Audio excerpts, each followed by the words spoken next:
Hey everybody, welcome to another episode of Girl I Guess. I am one of your hosts, Karen Civil. And I am Ming Lee. So we have, I like to call her, you could say our third co-host, our fourth co-host, because Alori is one and you're our second, Miss Healer. I love that. Astro Bay. Yes. Astro Bay, Hood, HH for short. Yes. Welcome back to the pod. Thank you. Hey, friends. Thank you for joining us. How have you been? I've been so good. Catch us up. What's going on? I have been off work. I haven't done readings for about 4 months. Oh my goodness. I am stepping into mommyhood. Congratulations. Exclusive. Yes. So I've just been really working on me, resting, enjoying eating. What's your favorite food? Right now it's baked potatoes. Really? Yeah. How you dress them up? Loaded, everything. Vegan is out the window. Okay, see, that's what I was going to ask. Because you were I tried. like a health conscious, just Well, your Your baby, palate, Your yeah. baby runs you. Woo! I tried. But there is sour cream, cheese, butter, bacon.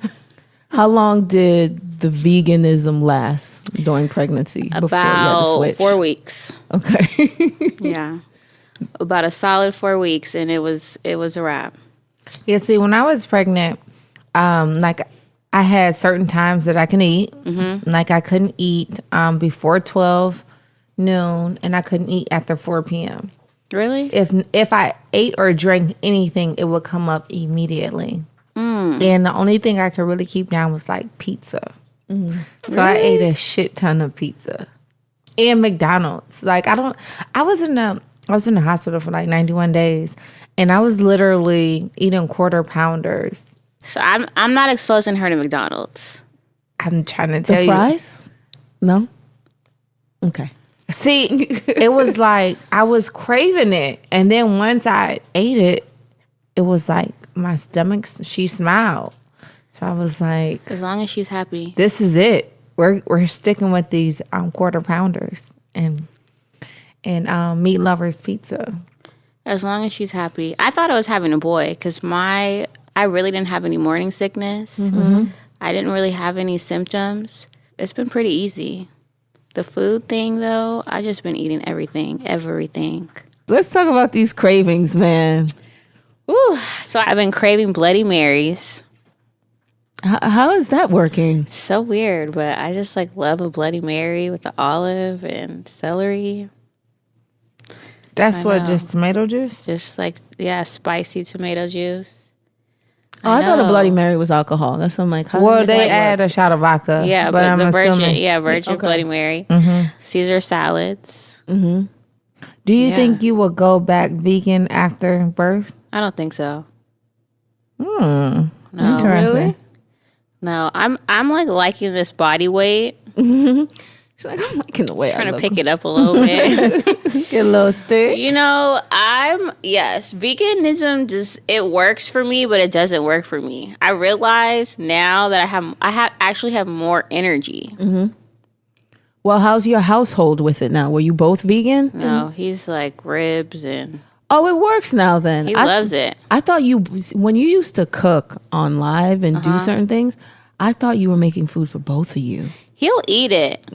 He'll still eat it, but he'll still make ribs and Yeah, I lived in a household that I was him and a sorry dad. He's like, vegan, kind of like he's super healthy. He doesn't eat dairy. He doesn't eat meat. Meanwhile, I'm eating bacon, cheese, lettuce, tomato sandwiches. the whole thing. I just eat good. Like I'll make sure that the dairy is good, the meat is good. I love Erewhon. That's like my new hideaway. The supermarket. Nobody Yes. talks to me there. What's it called? Erewhon. You should visit.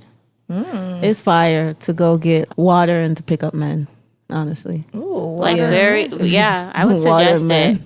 it. Water and men. It's a particular man that shops at Erewhon. You might need to go, man. Yeah, water and men. Girl, I guess. How did you find out the sex of the baby? I found out on Valentine's Day. That's so beautiful. So, did you have a preference of girl or boy? I wanted a girl. I only have girl names. Mm-hmm. Boy was not even in my mind at all. So, you're having a girl? I'm having a girl. What's the name? I'm having a little Virgo girl. Yes. What are the names you're thinking? Give us the top 3 or 4. I only have one name. Okay, tell us. I'm not going to tell you guys because, this might air. This is going to air before she's born, and it's going to be a whole bunch of people with her name. So, with pregnancy, when did you decide I'm going to take a step back a bit and limit my work? Probably my first trimester. I had an aha moment, and I realized that I was overworking. And I did not want my life legacy to be work. And I thought about how I was raised, and I hated the way my mother worked and the way my father worked, and I just didn't want to be that type of parent. And so I just started pulling back and taking a little bit more control of my schedule. And so here I am. Can we elaborate on that some more? Because I feel like, especially in our community, that's something that that is like a part of our. I feel like they make it a part of our DNA or blueprint. Yes, is work hard, work hard, work hard, and instill that in you as part of who you are. Yes, and identifying. Yeah. Life is to be enjoyed, and this work is fun, but as you guys know, it's very emotionally taxing and energetically draining. And if you don't have boundaries, you could be worn low. And I was raised by a mother who was worn low. And I remember that low energy that she would give me after work. And I just didn't want to be that parent. I don't want to be that person. So after the baby is born, do you plan on working, or like what's the plan? Like, I'm trying to figure it out. I don't think I'm going to be giving readings like that. You need a product. Maybe. Yeah. Are you still going to keep like the OnlyFans and stuff on there? I think so. Interestingly enough, I feel like that's the climate of where a lot of America's workforce is going to. If you notice, especially since COVID, now you're kind of seeing those signs in drive-through and indoors, like restaurant doors. Oh, nobody wants to come to work. We're short-staffed. But you got to think about it. Like, they had to deal with all of this, like employees, a manager, customers. They didn't have the full-on boundaries, how people talk to them. And then you're getting a short amount of money. You can't really see your kids. Right. COVID hit, and now it's like a lot of people unfortunately have to stay home because of their children and things like that. I know so many people who are like, I'm cool on going back to work. I like this life with my kids and just figuring it out. And they're like, I make more money than I did before, because a lot of people now are starting their own business. It's like for me and like my office team, they got like so comfortable working at home. I'm like, we gotta come into this office. We got work to do. Cause you know, like I'm a workaholic and I like enjoy it. So it's like, it's not like being like work to the bone. It's like creative, fun, like, but they was like, why we can't just get on Zoom? I said, because I need to feel your energy. I need to see you. I need to see you. We need to bounce around ideas.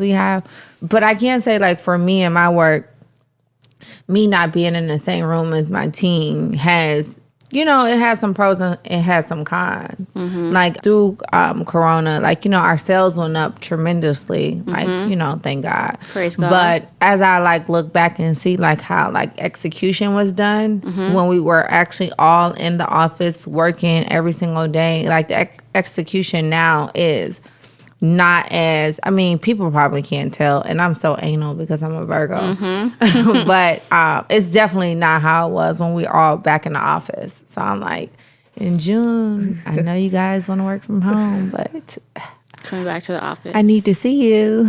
For the common person, how do you find that balance of personal and work? Because I feel like a lot of our listeners have a hard time with that. It's like, when do you turn it off? Ming, for you too. When do you turn it off and be like, you know what? I've done this. I've given, most people are entrepreneurs, so I know it's more than 40 hours. I've given it the 40 hours or the however time, and now I want to move on to just spending time with my family or XYZ. I stop when the sun goes down. When the sun goes down, I'm done with work. And I have a few phones. So I have like a social media phone, I have my client phone, and my personal phone. And I won't lie, the social media phone, sometimes I just think of tweets and things. But the work phone, she's done at sundown. For me, I think like me being an entrepreneur, it's like, I don't know, like my real life and my work life is all one big life. So like with Story, I'll just not work while she's up, and then as soon as she goes to sleep, it's like, oh, back on my computer, back, figuring out my work life. When she's at school, I'm working. But I really do enjoy, like, my job is not You have fun. stressful. Like, you know what I mean? Like, especially like I make my own rules, and it's like, it be some shit storms sometime come through, but I mean, it's just all one. But I do believe in taking breaks, and I do believe in enjoying life. Like, I would work all day, but I am going to go out with my friends and have a drink and, go to dinner, and I'm going to go on vacation. I always tell people, like, I can go on vacation. I'm just going to take my computer with me or take my phone with me. So it's kind of like, I don't know. I made my lifestyle into, like, work and family and fun, I guess. I have to work on that. I need better boundaries in my personal life. What do you mean by that? Because I end up being the therapist. Like, we go out. Or when you're off. When I'm off, it's like, girl. I guess. Yeah. Right. Like, well, you know what? I have one of my really good friends in Atlanta is Jonathan, right? And he does a lot of my readings, but he's also my friend, right? And like, so sometimes he like comes over my house, like I might cook, or like I love to watch movies. Like if you're my friend, I'm like, come get in my bed with me, let's watch movies, right? And so then sometimes I have to like stop myself from asking him questions like, so what do you think, what does this mean when, okay, let me tell you the story. He'd be like, I'm not working. Like, you want me to work? I'm like, no. I just need one small opinion. And so like, and if you want to go get your cars out the car and shuffle them real quick, then that might be we might could get to my answer a little bit faster. But I do get what you mean. Like people thinking like, oh, okay, you be like, no, I'm here to eat chicken and to watch Raymond Reddington. Yes. And that's it. So in your opinion, what's the difference between anxiety and intuition then? Ooh, I think anxiety is lack of faith, lack of trust. Intuition is a deep knowing, an instinctive knowing. Every time you talk, I'm like, I gotta. The reason I ask is, so I was diagnosed with having anxiety, right? So where does that sit in your world where certain people may be, because this was a large conversation for you on social media recently, where people were I like, got a bone to pick with you. where it is, people can find it offensive. So yeah, like I was mentioning, I have anxiety, right? And I know you were saying to a certain thing, certain traumas, anxieties may not exist, or I wanted you to further elaborate. I don't think you have anxiety. You don't think I do? No. I literally take medicine for it. No, I don't think you do. So, But why is that? I think that you don't have enough you time. you ready for my bone or no? Let me know. Tell me. Okay, so let me tell you. So I'm assuming, because I didn't quite, I don't know if you went live or where the conversation was had about postpartum, right? Okay, yes. Ooh. Okay, so She did. She went on Twitter Then she went I went live. on Twitter. She went I started on first. Twitter. I talk a lot of shit on Twitter, but then I back it up on Instagram. The moms were mad. What? I get at least 300 DMs, right? With whatever you were saying. So I was like trying to follow. And it was like, this is your girl. This is your girl. They were mad. They were pissed. Oh, they were mad. They was like, and I know you went through postpartum and this is your girl. This is your girl. Okay, well, can we break that down? Yeah, Yes, so please. that's why I was like, you know, when Karen was like, how do you feel about bringing back HoodHealer? And I was like, well, yeah, because I need some I personally need some clarification on, because I had postpartum, and so I don't know what the hell this lady is talking about. Did you have postpartum though, for real? I did. See, when you say that, you're re-asking the question. So we're gonna come back to the anxiety too. Okay. But postpartum is the time after birth. We all experience that after birth. Postpartum depression is an emotional dis-ease that happens after birth. And there are many causes for this. There is the biological changes that happen. There is the loss of identity. There is the lack of support. There is the difficulty acclimating to mom life. But my real question to the community is, why don't we say those things instead of calling it postpartum depression? I mean, it's just like, why you label anything else? As far as like, for me, my postpartum depression, which I didn't even know exactly, you know, what it was. I did lose my identity, like, as far as like not really knowing who I was anymore, right? And a lot of it came from, which is, I was in the house all day, every day with my baby, who I love so much, but I didn't have any human interaction. Like, no, I was like, it was just me and the baby. Everybody that came over there wanted to see the baby, talk to the baby, didn't like, you know, didn't. They were not I didn't interacting exist. with you. I didn't exist anymore. I went from being Ming to just Story's mom. Like, you know, people call you when you have your baby. People are gonna call you. They're not gonna say hello. They're not gonna say, "Hey, girl." It's gonna be, "Where is the baby? What is the baby doing? Hey, such and such mom." You'd be like, "Well, do I not exist? Like, am I not here?" So I had like, I don't know. I was just very sad. It was like I was like happy, and it was like I was on like this roller coaster. And it wasn't until like, that's when 3 months after I ended up having to like hire a nanny and having to like get help so I can like get Be back, you. be me, because I had like everything revolved around this little tiny precious human. And I had like forgot who I was. So is it safe to say that you were going through an identity shift? Because I just had a baby. So it was postpartum. No. Yes. You were having an identity shift Because of what? because of the birth and the new identity that you're stepping That's into. just a description of a part of the description. This is why I want us to stop saying postpartum depression, because as Black women, we don't have the same safe space to say that in the westernized medical industry. Explain that. Okay, so over COVID, during the pandemic, a lot of women were suffering emotionally because they did not have the support. They did not have any outlets, and they were dealing with the loss of identity. They weren't going to work. They weren't having the friends. They weren't having their out. They weren't having their time. They're just mom.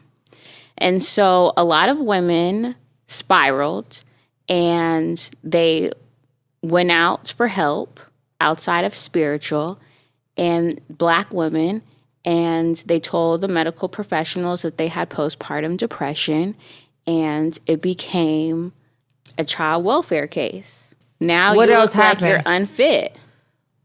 But I don't think having postpartum depression, unless like I don't know what other like details was divulged for it to get to like All you have to say is I'm sad. I cry all the time. I don't feel like getting out of bed. I'm not acclimating to motherhood. I feel worthless. I feel lifeless. And then it's going to be a welfare check. Well, a welfare check, I don't know if you don't feel like getting out of bed and you don't feel like, you know, feeding a child, I can kind of see how maybe somebody should be, because I do feel like if you're in a state to where you don't want to get out of bed and you're not getting out of bed and you have a 2-year-old, like my daughter can't feed herself, right? So if I decide that I don't want to get out of bed for 2 days, she's not self-sufficient enough to like, you know, do anything more than maybe open up a juice box if the plastic straw happens to slip out. Good, you know, easy enough for her. So like, if you are having postpartum depression and you are in a state of, you know, where you're spiraling to the point to where you can't get out of bed and you feeling worthless and you do have a minor that is like, you know, 9 months or a year, then you need to have a welfare check. Like somebody needs to check on that child. I mean, black, white, Asian, yellow, green, purple, like I feel like that's not too far-fetched. If I'm telling you, hey, I have a 9-month-old baby and I haven't gotten out of bed in 3 days, you not worried? I am worried for both of you. Exactly. So somebody should do what? A welfare check, right? Or no? I don't think that I would want the people to do a welfare check. Okay, can you like further elaborate or explain more what you mean, like just for our audience? Because the way you're explaining it to me and the way you're picking it up, I'm still getting the reference in the phrase depression. If you don't want to get out of bed for a certain period of time or you don't want to feed your child, and it's coming off trying to... It's not that they don't want to feed the child. It's not like, you know what, I'm going to starve my child. It's like you're emotionally going through a Just lot. spiraling. Yeah, Yes. you're spiraling. You're spiraling. So with that being said, like, further elaborate. Okay, so I feel like we don't listen to women until they say, I have postpartum depression. Okay. We don't hear them when they say, I'm tired, I'm exhausted, my baby daddy is not supporting me, my husband is not trying to be here, I haven't had my hair done in 6 months and I never looked like this before, and I don't know, I look in the mirror, I don't know who I am. You know what I mean? Instead of receiving women, I feel like we have to go to these extreme diagnoses and these extreme identities to get help. And my question is, why? Well, my thing is most people don't reach out for help until it's extreme. Like I don't think that's true. A lot of women, especially like women of color, we are so like conditioned to be so strong and so like, that's how people describe us though. Yeah, but like, so we're conditioned to like seek help. It's not just we. Society has conditioned us to be this way too. We don't just wake up and be like, I don't just wake up and say, I want to be strong and do everything myself. No, help me. Yeah, because people be like, I'm tired. And they be like, girl, just take you a nap. So it's like people like, so many people, like these same people that only hear people when it's like, oh, I have postpartum, is because like sometimes I just think like when black women like reference weakness or reference needing help, it's like swept under the rug because it's like we're supposed to be. Right. And so because it gets swept under the rug, we run to these extreme identities to get help and to be seen. Well, but what comes with that sometimes is more than what we asked for. So how did that statement affect you? Because personally, if I nobody knows really that I'm pregnant. They don't know. So they just think that I'm having just like talking out my ass. And I knew, so I was like, oh, I can't wait till she had this baby. And so then I tell Karen, I need to get her She needs to come back, like maybe like 6 to 8 months after she had the baby, and I want to see if she still feels the same. We can still do that because you know what I really feel? I feel like postpartum starts before you have the baby. What do you mean by that? I feel like postpartum depression starts before you have the baby. Like you start feeling insecure. You start feeling the loss of identity. Like I'm just feeling big in here. I'm not cute like I used to be. And, you know, you're feeling kind of the loss of support. I have a lot of mommy friends, but I also have a lot of friends that do not have any children. And I just don't think that they really can resonate with me anymore. And so I just feel like the conversation is dwindling, and I just see them on Instagram out and about. Like, damn, nobody invited me. Because it's going to be a lot of drinking. Yeah. And When is the baby due? She is due in August, late August. She is hopefully not going to be an August Virgo. Okay. I'm praying for a September Virgo. because they're the best. Yes. All right, Ming. All right. Yes. I'm stating facts. Yes. Shoot me. A baby in the hospital with COVID. Like, how does that go now? There's a lot of restrictions. I'm not having a hospital birth. I'm having a home water birth. And there's a lot of preparation for that. And being at home, sometimes you just are like overeating and, you know, doing too much with the sweets and things. Not really walking and moving like you should. And so that can inhibit your ability to have a home birth. So I feel like that's kind of been the downside, not being able to be out like that and moving and exercising and, you know, that type of thing. But there are a lot of restrictions. So no medicine. No medicine. I'm going to have sound bowls going. I want to have an orgasmic birth. Oh, the sound bowl sounds so nice. I've had contractions, and baby, all I'm going to say is... You know what, Ming? You know what you told me? Which I keep on remembering. What? You were like, the best feeling was feeling her coming down my body. I can remember that. It was literally... I told my husband that. I was like, she's a Virgo. It was literally life-changing till I just feel her little... Shh. And then it's like her head comes out and then the shoulders go like this. Doo-doo. All you feel is like this. And then they start crying. You're like, oh, I finally get to see you. I'm praying that she's just going to slide out. With those contractions, like any woman who has a baby that does not get medicine, I really... So it's truly, like no strong Advil or Tylenol or nothing No like medicine. that at all. Unless I have to. But I went into labor twice. Really? My water broke at 30 weeks. I went into full-on labor for 3.5 hours. I didn't take any medicine then. And then the second time, I got induced. And they induced me at 12 o'clock. I said, yo, where's the anesthesiologist? I need them to set me up back here. already. They was like, no, you should wait. No, I think you should get them in here.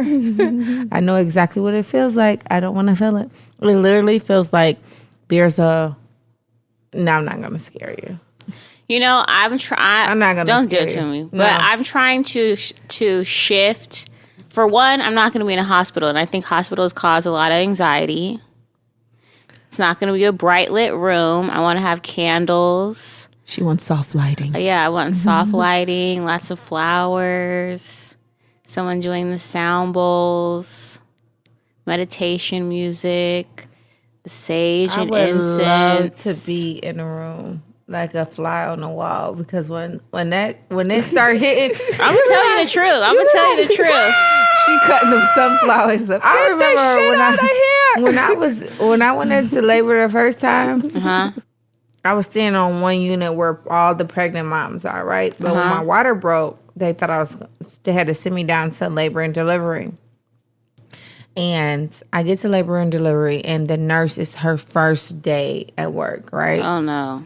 And I'm yelling, and then Aaron is there. I'm like, do not come back into this room unless y'all got some fucking medicine.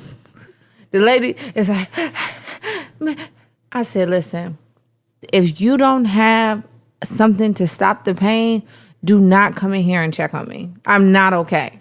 I'm not okay. I need some fucking medicine now. And so Aaron is like, I'm trying. They're trying. Try harder. I've been talking to her. We're going to have a peaceful, beautiful birth. I can't wait.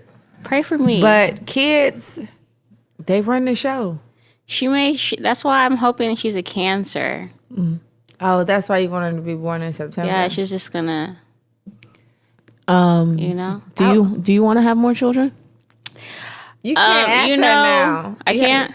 Well, she can't ask you that, but pregnancy. I'm gonna be honest. I don't like being pregnant. I didn't like it either. What don't you like about it? My boobs are so heavy. My back hurts. Can't get comfortable. Can't sleep. I gotta pee all the time. It was like being in jail. I feel like that. I can't go anywhere. Mm-hmm. It was like body I haven't jail. told anyone either. So it's been like, I live far out of LA, so around my home, I'm out. But when I come over here, like, I gotta have my sweatshirt on and duck and hide and wear my disguise. Well, what have you been learning about yourself during pregnancy? I'm a lot. I'm assuming your husband told you that. Yes. Praise God for him. I know I've been wearing him low, but I have a lot of needs. And it was just no way that I could be doing readings and be carrying. Yeah. Yeah. I was like zoning out. Like, what am I going to eat? Why is this Postmates taking so long? Sorry, I got to stop the reading. I got Postmates coming. Yeah, I am quite a lot. Do you think people should keep their pregnancy private or hidden? Because I hid mine the whole time. You know, I think it depends on what level of support you have. Both of my parents have passed. That's probably been the hardest thing is I've been mourning my parents' loss, like really missing them and really wishing that they could be a part of this. So I think if they were here, I would probably be a little bit more private, but because they're not, I feel like I need to invite the village support. It takes a village. Mm-hmm. If I had kept it private, I think I would have for surely be dealing with some depression. Yeah. Mm-hmm. But I definitely need the support. So if we shouldn't label it depression or like postpartum, how should we voice how we feel so we're best heard? I feel like we need to start saying what the problem really is. Yeah, but I mean, even if we take out saying postpartum depression, you think if you walked into anybody's office and say, hey, I don't have postpartum depression, but I don't feel like getting out of bed and I feel like this. Still everything that's listed under postpartum depression, you don't think they're going to send them people? Like if we just remove the word postpartum depression and when we did go to seek help, because we're tired, because we don't feel like getting out of the bed, because we are, like, you know, emotionally drained, we feel worthless. Even if we remove the stigma of postpartum depression, and I go tell a lady that, you know, I got a 10-month-old baby and I ain't been out of bed in 10 days. I think if we identify the things that are contributing to our dis-ease, we can deal with them better than having to go to the people. So you don't think people should go to the people? Not really. Because I believe in therapy. So like I think people should go. What is it your thing is therapist or? It's not therapist. It's the doctor. It's the white doctor, really. Okay. So is it just better to describe what we feel versus labeling it? I think so. Okay. Why attach yourself to that low vibrational identity? That's not you. So I'm gonna be transparent. So I'm hearing everything you're saying, and on the same live, you referred to something. You said besides postpartum, like depression, I think doesn't exist as well. I agree that they exist. I just don't put so much power into these diagnoses. Okay. So for reference, my dad has a chemical imbalance, right? And they say that it was passed on to my brother and I. So do you believe that certain mental illnesses and certain things can be passed down on? I do. Yeah. But I think that mental illnesses are usually spiritual illnesses. You want to further elaborate what you mean? So your father could be diagnosed as having a chemical imbalance, but he may have grown up in an environment where he didn't have love, he didn't have stability, he may have had to fend for himself at an early age. These type of things cause psychological damage. And so if you never have a opportunity to heal through those things, absolutely you can pass that down to your children. But I think that we don't diagnose things spiritually. We diagnose things medically, and then people feel defeated under this diagnosis. But how do you diagnose something spiritually? You see the Hood Healer. But the Hood Healer is not even taking any clients. So now what? I feel like the Hood Healer has enough resources on her page to help people navigate through these type of emotional diseases. We don't like to take accountability. We don't want to do the work really to feel better.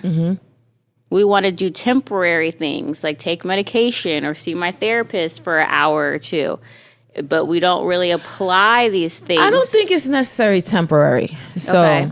like medicine and seeing my therapist, that's something that I've infused into my life to get better.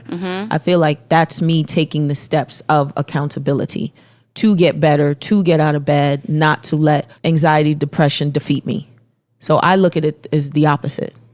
Like that is accountability to me. There may be some people who are like, okay, why am I not better? Because they took their pills for 3 months. But to me, that is, especially in our climate and being Black and being able to have this conversation now on mental wellness and illness was a conversation we couldn't have before. There was no take pills, go to Absolutely. therapy. I have a spiritualist too. And the conversations I even have with you is like, there wasn't this a couple years ago. So to be able to have all these different options, so I don't have to live underneath the umbrella of depression or anxiety, because those are tough words.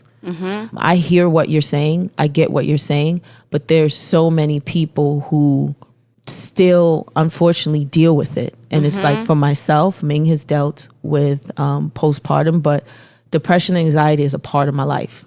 It's nothing that like oh my God, I don't wear it like a badge of honor. It is who I am. I don't necessarily sit and pretend it's like my name, but it's a part of who I am. How do you I interpret that different. Okay. How do you interpret it? That's a part of your name. You're claiming that identity. So I would say to you, what steps, what measures are you taking spiritually? When you say steps spiritually, it's just spending time with my friends, reading the Bible, or No. What do you mean by spiritually? I mean, deep reflection, conversation with self. Sometimes our friends cause our anxiety. Sometimes our friends cause our depression. A lot of us keep social outlets in our life to escape. So then my question is, when was the last time that you really sat with yourself? So I've been doing these things where I'll either go to the beach or the park and do a picnic. I saw one of your picnics. Oh, thank you. Yes. And I'll just sit out and just be from there and just have a moment with myself and things like that. So maybe it's like once a month. I don't think that's enough. This is true. I may add some more, but I at least do it once a month because I tell myself I have to spend at least one weekend alone, like just making sure I tap into all 5 senses. So usually that's the park or the beach, making sure therapy is every Tuesday, doing my vitamins and my medicine, and a lot of the stuff that you put me on to, the Yes. juices and things that I'm drinking. But yeah, I feel like those steps, though, really helps to help me become better. So I hear everything that you're saying, but for me, it's just like, it's it's a part of who I am. I don't necessarily feel like it's my full-on identity. It's a part of me, but I'm not letting it rule me, if that makes sense. So my question to you is, for me and for our listeners, how can we do, like, give us like a good spiritual ritual that like we can start to incorporate so we can start to like do the work, and so we don't have to rely under these big umbrella names like depression, anxiety, and we can like start to minimize and start to like grow and help. So like help me first, and then also our listeners on like some of the spiritual stuff that we can do. So self-identification. Check in with yourself. How am I feeling today? Did I have a meal today?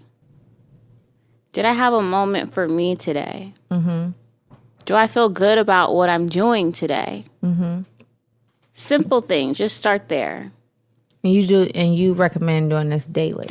I recommend doing it daily because we don't think about us.